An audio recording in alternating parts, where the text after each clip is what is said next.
Hey there, welcome. Today I wanted to talk about honesty. And I want to talk about internal honesty, being honest to ourselves, to our own mind, to our own stream of consciousness and thought about life, about ourself, about our own state of being. And how I think this is far more important than external honesty, although I think both are very important. And I want to talk about it because I think everyone knows, both intuitively and socially, that honesty is just an important structure of a cooperative community or society. If we don't give people proper information, then this could harm their life. They could make bad choices. They could be, injured. They could have misfortune fall upon them because they followed our information, which was deceiving. And then we have dishonesty externally that is less precarious. We are trying to defend somebody, protect something, make things nice, cause less harm. For murderers, like, where's your friend Jerry? You're not gonna be like, oh, he's in the bathroom, and then Jerry's harmed. We know this sense of, it's almost a reason ahimsa, harmlessness, comes before satya, truth, in the Patanjali Yoga Sutras. There's this sense of like certain levels of deception can be virtuous or noble, and we take that a little far where we'll lie out of embarrassment or fear or greed. We're trying to defend a reality that we think of. We're trying to avoid something we disagree with, but that might be also problematic. We're just doing this out of fear, so we're giving into a vibration of suffering to try and buffer our world and our timeline to make it so less suffering happens in a certain way. But we're in that process of being fearful and trying to lie, we're giving into suffering in the moment. But there are cases where we are just trying to make life better through certain levels of deception. And that line's blurry. I think that line's blurry. But so that's another topic. I think we kind of know that there's questionability around that in our lives, and different people, I think, have different viewpoints of like more 100% honesty versus, you maybe should lie to your boss if you really need to heal in your life, but they wouldn't understand and it could make your job go bad or something, like something like this. Or, someone's really fragile, and so you say their cooking tastes good because you just really don't want them to have a bad time. And, if you were just bluntly honest, it might just cause more suffering and they wouldn't learn enough from it to bypass it. They would need a steadier, softer approach to getting past if somebody dislikes something they made because they took it personally. There's context and nuance, but internal honesty is more important, and it's more consistent in terms of how we face it, because we are always with our internal. That's just who we are. We are always with us, besides sleep. And so we have more chances of being dishonest. We also have more chance of being dishonest because we can think more free form than we can speak or act. There's often a lot more ways we can think than we can move our body and interact with the world. And those can happen way faster, and those can happen simultaneously. Mix that in with we are with ourselves at every moment of the day.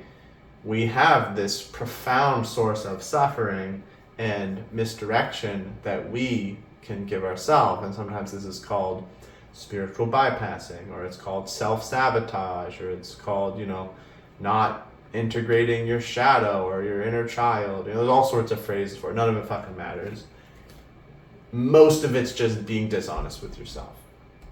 That's at the end of the day what it is. It's like, for instance, we can take the non-dual, the infinite, the God of all things. We can take it's all beautiful, it's all perfect, and just enjoy our impulses and our cravings and our attachment to sense pleasure.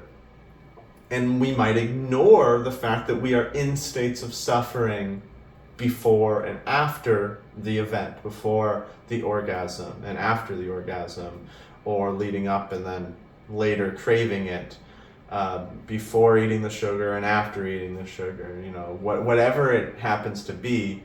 A lot of the times we can be dishonest with ourselves and say, oh, well, it's all God, or it's all beautiful, or it's tantric yoga, or it's, blah, blah, blah. And become prone to promoting a certain habit or a certain way of being, but then ignore the fact that we do suffer. We do have these many moments of dissatisfaction and discontent and craving that don't feel good without this thing, this pleasure, or this certain thing we're attached to or we like. So that's one example. We're just being dishonest.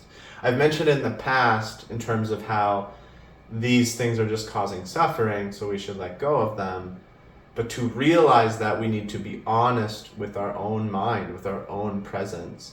We have to be honest with what we're feeling. Are we actually feeling good? Or is there something better to feel than craving lust or craving hedonism or, wanting money and wealth or wanting attention and company?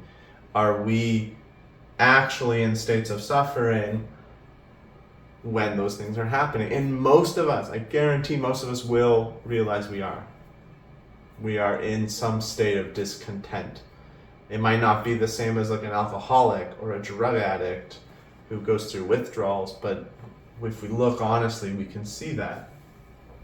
And then this goes to everything. This goes with our own abilities, like our own perception of reality. Like, we might think we see things clearly. We might make assumptions about reality but not realize it. And so then we are believing these lies, these limited viewpoints that we tell ourselves. We might even become cocky, conceited, overly confident about our own perception, about what we see, what we think, what we believe. You can see this a lot in the New Age community and the conspiracy-minded people. You see it a lot in scientific-oriented people. There's just this sense of like trusting our own inner thoughts too much and then being dishonest with ourselves. We're like dishonest with the data we keep promoting in our minds, whether it's because we're making assumptions or we don't have evidence or we're lying to ourselves about having evidence. This will happen in the nutrition world. People just think they're experts in nutrition all of a sudden out of nowhere. They have no schooling. They just trusted some random person on TikTok that said what they liked to hear. And now they're experts in this. And there's a crow outside. He's cute. But we're lying to ourselves and we're not embracing that we're just being dishonest with our own minds. And this happens a lot. This is very present in a lot of people. We'll make assumptions about other people, thinking that we know what they think, thinking we know what their intentions are or why they did something. But these are assumptions. We are just being dishonest with ourselves. We're being dishonest even with our own capacity to rationalize things, our own capacity to figure things out. We're being dishonest with how good we are at that. And this compounds, it becomes a habit, like muscle memory. It becomes thicker and thicker in a way. And it becomes possibly harder to shake and let go of because we've been doing it for years. We do it every moment. But if we're honest with ourselves, if we actually practice honesty on this level, we'll see that our life is going to change. We're going to see things more ambiguously, but more clearly.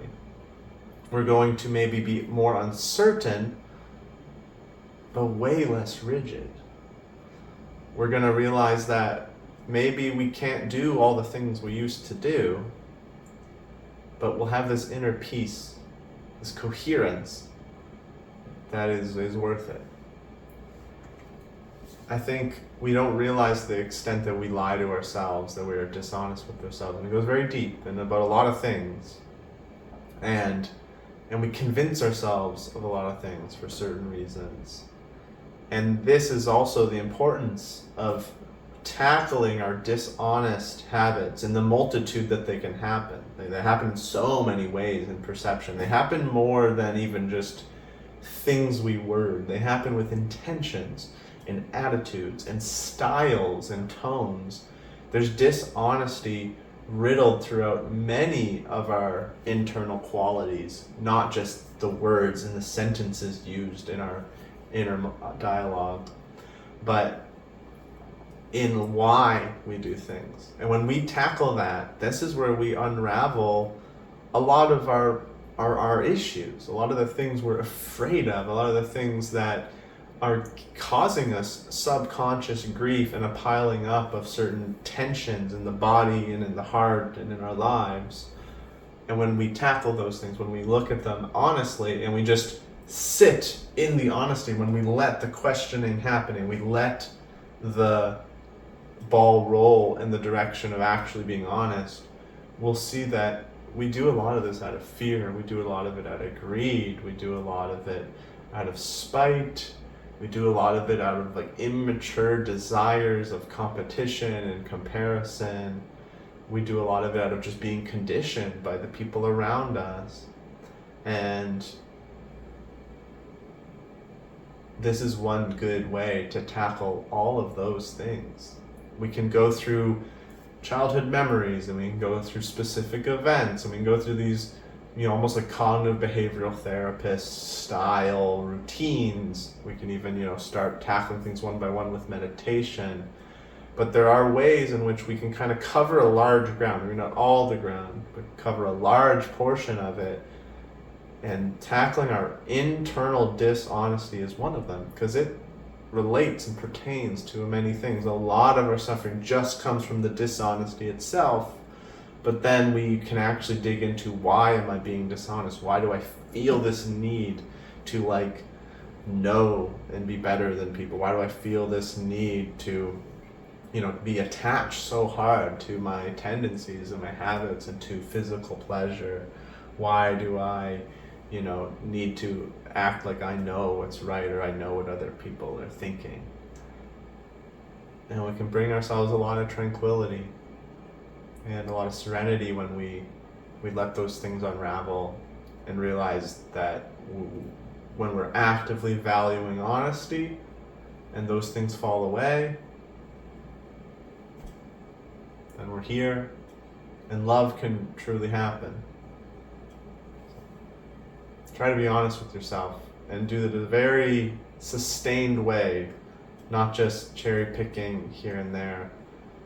It's something I keep realizing in my meditation, so I wanted to speak about it. Thank you so much for watching. Om Sai Ram.